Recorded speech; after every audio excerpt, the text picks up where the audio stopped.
Yeah, it stops it. No matter how much throttle you give it, it will not give you any That's more weird. What's up, guys? So today I'm in a Cadillac ATS-V. Normally, you know, Cadillacs, the whole V series, it's been more of like a muscle car feel, and it's always had that V8. The CTS-V had a good old-fashioned V8 in it, and it was a monster. You see them around the road. If you see them around the road today, a lot of them are tuned. A lot of them have, do a number of things to the just the CTS-Vs. This is a different story. In this, we have our twin turbo V6, and it's really nice. It's fast as hell. Has about 450-ish horsepower around there. It's around the same as a BMW M3, and that was kind of like the market, or kind of like the car they were kind of aiming to compete with. And I think they've done a good job in that aspect, but I think they've done a little too good job of that aspect. Let me tell you what I mean. So I try to take whenever you try to really get this car hard in like a corner or something, it sticks. This car does have magnetic suspension, and you can really tell. Cars that don't, whenever you gun it from a dig or whatever, you'll get kind of squirrely, or back end will kind of break. In this, it squats, and the suspension works it all out, and you go straight. It's a very stable, it's a very track-oriented car, and it's weird. I don't know. I mean, whenever I first got in this car, I really thought I was in something like a BMW. It's weird to see Cadillac come from a muscle car like a CTS-V and almost completely do a 180 and make like a track car. And I would really say that's what this car feels like. I don't really feel like I'm really all in control. Whenever you kind of get this car, whenever you feel like it's gonna break loose, I mean, the suspension and everything else kind of sorts it all out. It is really fast though. I have all my confidence in this car whenever I take a corner, even when I floor it. I mean, the car gets up and goes, but I know a lot of it, it's not brutal, and I miss that. Even looking at it, the way the CTS-V sat and everything, it just looked like a much more angrier, muscly type of car. And on the outside of this car, don't get me wrong, looks great. I love the way this car looks. I don't know, this car looks a lot more like something, it looks a lot more less scary. It looks a lot more less muscly. It looks just less intimidating.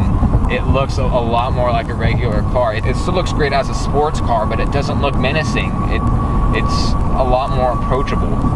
And that's I don't know, it's just a different turn that I didn't expect Cadillac to take on this car. Now I am in track mode right now, and it's weird because I still feel like it's still really comfortable, but the suspension is a bit more harder, but not in the sense it's where it jolts you around. It just, whenever you take a corner, it sorts it out that much faster.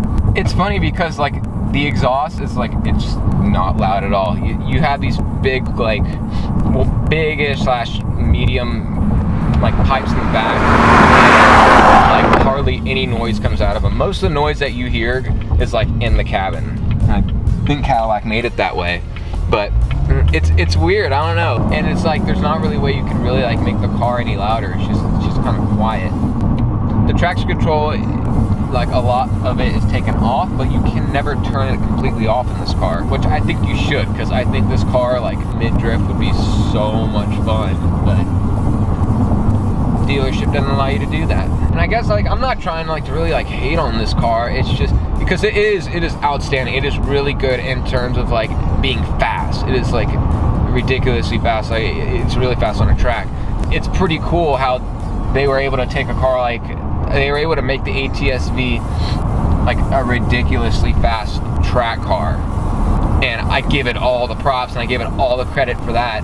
But I don't think I would buy one. It restricts me in a lot of certain. I feel like the computer's doing a lot more than it really should. I want to be more involved with the car, and that's just the biggest drawback for me. It's just a great track car, but I'm not so sure it's a really great driver's car. That's the weird thing about this car, because I bet this is the fastest Cadillac, and maybe even car that you can even buy from Chevy, but I highly doubt anyone that buys this car, the ATS-V, is gonna take it to a track. It's like it's really like almost all it's just pretty much like a step up from the regular ATS. Like that's how people kind of look at it, and there will be some people that buy this car like maybe to take it to the track, but most people they're just gonna take it to work. And I kind of think that's a shame. Even though like those people aren't like really gonna enjoy the car, they're not buying it really for the enjoyment. They're just buying it to be like, oh, I have an ATS-V, and that's even more of a shame because you have this awesome track car that you're just not gonna use or ever gonna really see the full potential of. So it's like Cadillac, you did a good job on this car making it super fast, but you just kind of made it for the wrong, like, I don't know, I feel like they targeted the wrong buyer with this car.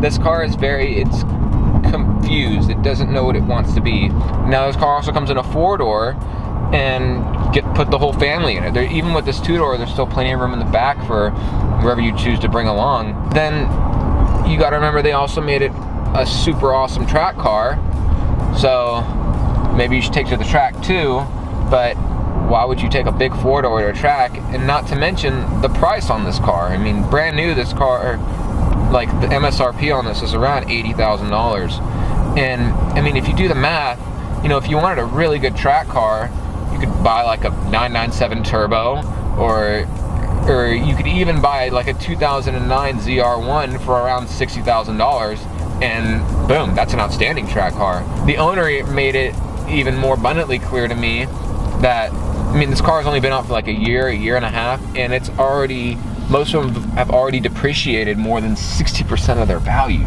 I mean, the numbers kind of show it. Like, Cadillac kind of just, they missed their mark with this car. They made a great track car, but they made it on the wrong car. If I wanted something with a lot of power that was still like a 4-door car, I mean, the Hellcat has them beat out on that. Like, even for the price, I mean, you can't justify $80,000 for a car like this. Well, that pretty much wraps up my thoughts on this car. Like, just, okay, that's not me. Really great track car. Not so much a driver's car. And I know that's really overused a lot with a lot of different cars, but I think this like is the very top, the pinnacle of it. It takes the cake.